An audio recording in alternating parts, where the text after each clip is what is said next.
विदेशी साजिश पर बुरे फंसे नियाजी खान। पाकिस्तानी सुप्रीम कोर्ट में बंद हुई जुबान। अदालत ने इमरान के वकील को लताड़ा। इमरान ने पाकिस्तान को बेसहारा छोड़ा।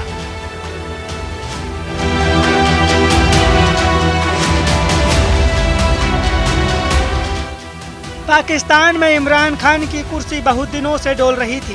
प्रधानमंत्री का सिंहासन विपक्ष के निशाने पर था। लामबंद विपक्ष ने इमरान को हटाने की सारी व्यवस्था कर दी थी, लेकिन इमरान ने वो चाल चली कि विपक्ष का प्लान धराशायी हो गया।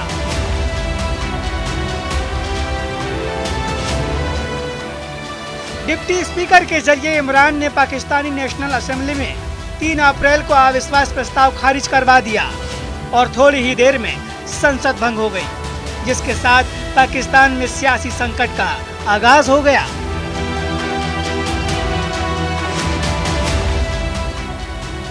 ऐसे वक्त की शुरुआत जब पाकिस्तान में प्रधानमंत्री तो है, लेकिन वो महज कहने भर के लिए है। मुल्क को ऐसी मुसीबत में झोंकने के लिए सुप्रीम कोर्ट ने इमरान खान को कसूरवार ठहराया। पाकिस्तानी सुप्रीम कोर्ट के मुख्य न्यायाधीश ने सियासी संकट पर सुनवाई के दौरान पीटीआई के वकील को खूब फटकार लगाई। अदालत ने अपनी टिप्पणी में कहा कि मौजूदा राजनीतिक घटनाक्रम में 90 दिनों के लिए देश को बेसहारा छोड़ दिया गया है। आपको बता दें कि पाकिस्तानी संसद भंग होने के 90 दिनों के अंदर देश में चुनाव कराने हैं, लेकिन पाकिस्तानी चुनाव आयोग ने चुनाव कराने में असमर्थता जताई है। शायद यही वजह है कि सुप्रीम कोर्ट ने इमरान को कटघरे में खड़ा किया है। इतना ही नहीं, अदालत ने डिप्टी स्पीकर को भी जमकर फटकार लगाई। कोर्ट ने इमरान के खिलाफ अविश्वास प्रस्ताव को संवैधानिक माना और कहा कि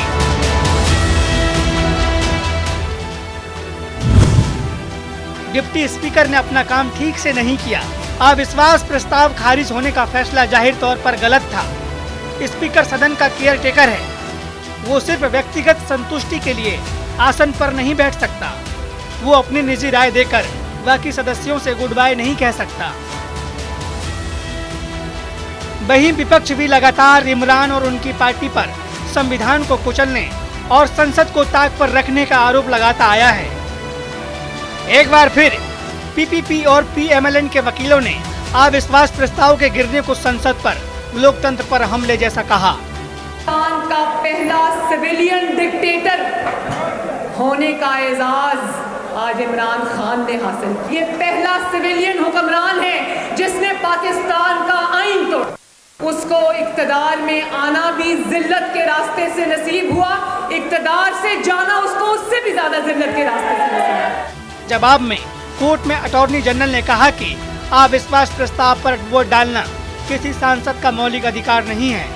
वोटिंग का राइट संविधान और विधानसभा नियमों में आता है। अगर कोई स्पीकर किसी सदस्य को सस्पेंड कर देता है तो वह कोर्ट आकर इसकी बहाली नहीं करा सकता है।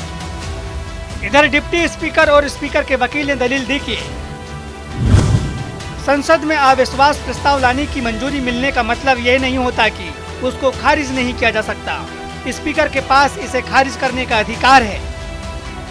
पार्लियामान की कार्रवाई में मुदाखलत नहीं की और यही बात 1958 का जो करमानी केस है उसको कोर्ट किया गया, जहां पे ये किया गया था।